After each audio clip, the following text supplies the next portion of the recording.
ഇന്ന് തന്നെ ഡൗൺലോഡ് ചെയ്യൂ. കാണൂ നിങ്ങളുടെ ഫേവറേറ്റ് ഷോസ്. ഞങ്ങൾക്ക് ദേഷ്യം വരുമ്പോ അറ്റവും മുറിയും വെച്ച് എന്തെങ്കിലും പറയുന്നതല്ലാതെ നിന്നെ ഒന്നും അറിയിച്ചിട്ടില്ല. ഇത്രയും കഥ നീ ഇപ്പൊ കേട്ടില്ലേ? അതിന്റെ കൂടി ഈ സത്യം കൂടെ അറിഞ്ഞോ? നിന്റെ അമ്മ കൊലപാതകിയാ. പാവങ്ങളെ കൊന്ന് രക്തം കുടിക്കുന്ന രക്തരക്ഷസാ. ഓപ്പറേഷൻ കഴിഞ്ഞ രോഗികൾക്ക് കൊടുക്കുന്ന മെഡിസിനിൽ പലതും അവയവമാറ്റ സർജറികൾ കഴിഞ്ഞവർക്ക് കൊടുക്കുന്നതാണെന്ന് ഞാൻ റീചെക്ക് ചെയ്ത് ഉറപ്പിച്ചു. അവരോട് സംസാരിച്ചപ്പോൾ അവർക്ക് ഇതിനെക്കുറിച്ച് യാതൊരു ധാരണയില്ലെന്ന് എനിക്ക് മനസ്സിലായി. എന്റെ സംശയം സത്യമാണെന്ന് ഉറപ്പായപ്പോൾ മുതൽ ഞാൻ കൂടുതൽ ശ്രദ്ധിക്കാൻ തുടങ്ങി.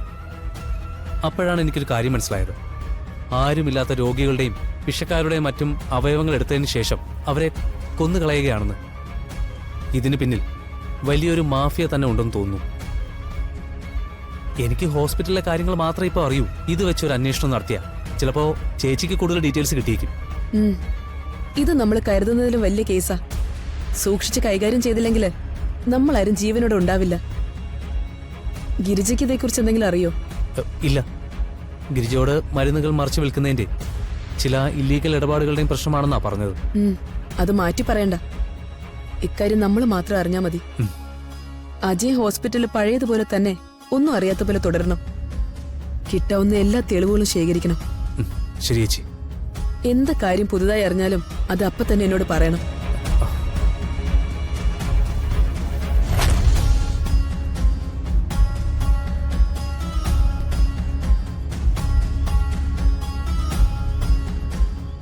ജേസി പറഞ്ഞതനുസരിച്ച് അജയൻ പല വിവരങ്ങളും ശേഖരിച്ച് ജേസിക്ക് കൊടുത്തുകൊണ്ടേയിരുന്നു.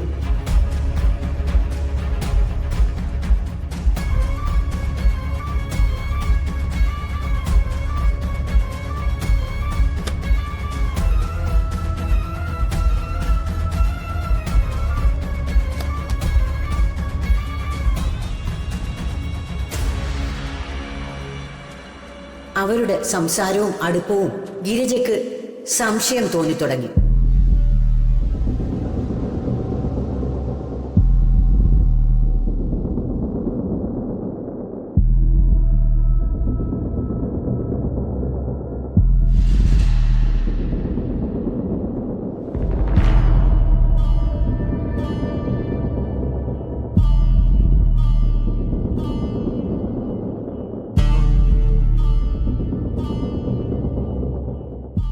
അതിന്റെ പേരിൽ ഗിരിജ അജയനോട് വഴക്കുണ്ടാക്കി.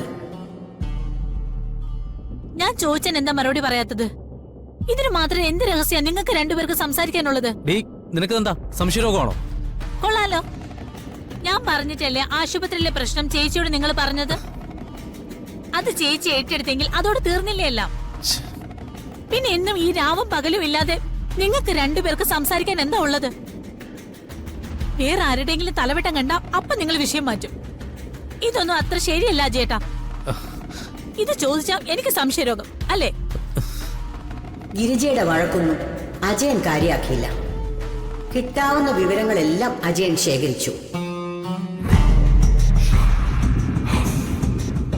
അജയൻ കൊടുത്ത വിവരങ്ങൾ വെച്ച് ജേസി എന്തൊക്കെയോ കണ്ടുപിടിച്ചു. പിന്നെ എന്തൊക്കെയാ സംഭവിച്ചതെന്ന് സത്യത്തിൽ എനിക്കറിയില്ല മോളെ. പിന്നെ എന്താ സംഭവിച്ചെന്ന് ഞാൻ പറഞ്ഞുതരാടി. നിനക്ക് എന്താ അറിയേണ്ടത്? അത് ഞാൻ അവിടെ മനസ്സ് തകർന്ന് ഞാൻ ബലിയിടുമ്പോ ഇവിടെ അമ്മയും കൊച്ചുമോളും കൂടി പഴയ കഥ പറഞ്ഞ് രസിക്കുകയാണല്ലേ?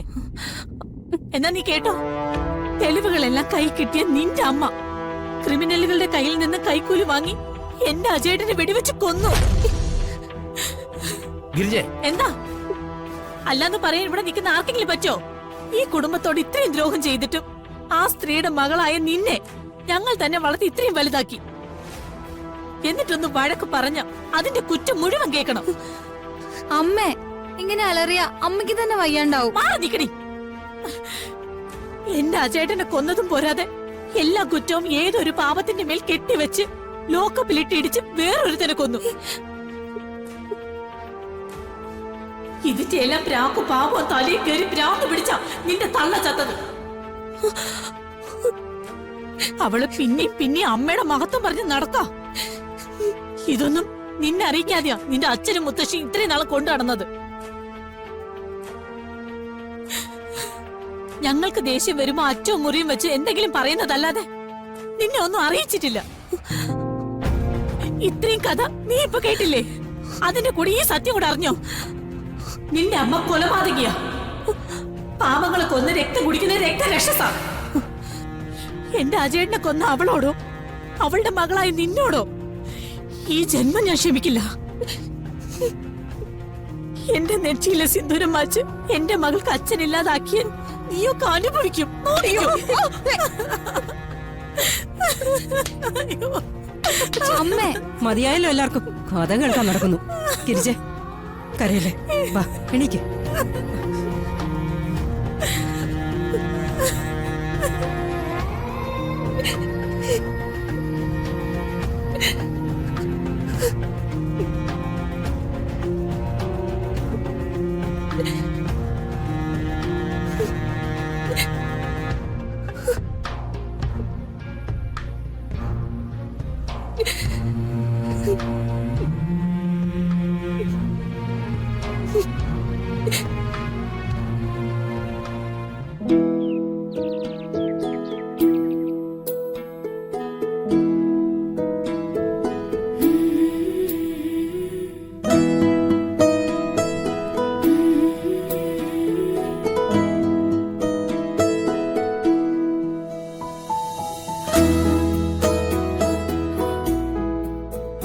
അഷി, എന്താ ഇങ്ങനെ ഒറ്റയ്ക്ക് മാറിയിരിക്കുന്നെ? ഇരുന്നു. ഒന്നുമില്ല, ഞാൻ വെറുതെ നിന്നതാ. വീട്ടിലെല്ലാരെയും മിസ് ചെയ്യുന്നുണ്ടാവുമല്ലോ അല്ലേ? ചെറുതായിട്ട്. അവിടെ പിന്നെ അഞ്ചു എപ്പോഴും എന്റെ കൂടെ തന്നെ ഉണ്ടാവും. അതുകൊണ്ട് ഓരോന്ന് പറഞ്ഞ് നേരം പോകുന്ന അറിയില്ല. അഷിക്ക് വീട്ടിൽ പോണം തോന്നുന്നുണ്ടെങ്കിൽ ഞാൻ കൊണ്ടോ പറയാനായിട്ട് ഒരു മടിയും വിചാരിക്കണ്ട. ഉം. അവിടുത്തെ വീട്ടിൽ എങ്ങനെയായിരുന്നോ അതുപോലെ തന്നെ ഇവിടെയും പെരുമാറിയാ മതി. വീട്ടിലിന്ന് അമ്മാവന്റെ ആണ്ടുകർമ്മങ്ങൾ നടക്കുക. അഞ്ജുവിന്റെ അച്ഛന്റെ ആണോ? ആ അതെ. വിവാഹം കഴിഞ്ഞ ആദ്യമായി അങ്ങനെയുള്ള ചടങ്ങുകൾക്ക് ചെല്ലാൻ പാടില്ല എന്ന് അമ്മ പറഞ്ഞ്. അതാ ഞാൻ പോവാതിരുന്നെ. പിന്നെ പൃഥ്വി എന്നെ കൊണ്ടുപോവാന്ന് പറഞ്ഞതാ. ഞാനാ പിന്നെ വേണ്ടാന്ന് പറഞ്ഞ്. സ്വന്തം വീട്ടിൽ പോവാൻ അങ്ങനെ നല്ല നേരമൊന്നും നോക്കേണ്ട കാര്യമില്ല. മനുഷ്യരെല്ലാരും ഒന്നിച്ചു കൂടാനും പരസ്പരം അടുപ്പിക്കാനും വേണ്ടിട്ടാ ഇങ്ങനെ ഓരോ ആഘോഷങ്ങളും ചടങ്ങുകളും നടത്തുന്നത് തന്നെ. അതിലങ്ങനെ നല്ലത് ചീത്താന്നൊന്നുമില്ല. എന്നാലും വേണ്ട ചേച്ചി, നാളെ അച്ഛനും അമ്മയും വിരുന്ന് വിളിക്കാൻ വരുന്നുണ്ടല്ലോ, അതിനുശേഷം പോവാം. പിന്നെ ഇനി മുതൽ ഇതല്ലേ എന്റെ വീട്. ഇനി ഇവിടെ തന്നെയല്ലേ ജീവിതാവസാനം വരെ ഞാൻ കഴിയേണ്ടത്. മിടുക്കി. ഇങ്ങനെ വേണം ചിന്തിക്കാൻ. പെൺകുട്ടികൾ കാര്യങ്ങൾ പ്രാക്ടിക്കലായിട്ട് മനസ്സിലാക്കുന്നത് തന്നെയാ എനിക്കിഷ്ടം. പൃഥ്വി എവിടെ? അഷിതയ്ക്കൊരു കമ്പനി തരാൻ അവനോട് പറയാറുന്നില്ലേ? പൃഥ്വി എന്തോ അർജന്റ് ഫോൺ കോളില്ല. പിന്നെ അവിടെ നിന്ന് ഡിസ്റ്റർബൻസ് ആവണ്ടെന്ന് കരുതിയ ഞാൻ ഇങ്ങോട്ട് പോന്നെ. കുറച്ചു ദിവസത്തേക്ക് ഓഫീസ് കാര്യങ്ങളിലൊന്നും ഇടപെടണ്ടെന്ന് ഞാൻ അവനോട് പറഞ്ഞിരുന്നാണല്ലോ. മോളെയും കൂട്ടി സിനിമയ്ക്കോ മറ്റോ പോവാൻ ഞാൻ പൃഥ്വിയോട് പറയാം. അതൊന്നും വേണ്ട ചേച്ചി, പൃഥ്വിയുടെ ജോലികൾ നടക്കട്ടെ. ഞാൻ വന്നത് കാരണം പൃഥ്വിയുടെ ഒരു കാര്യത്തിലും തടസ്സം ഉണ്ടാവരുതെന്ന എന്റെ ആഗ്രഹം.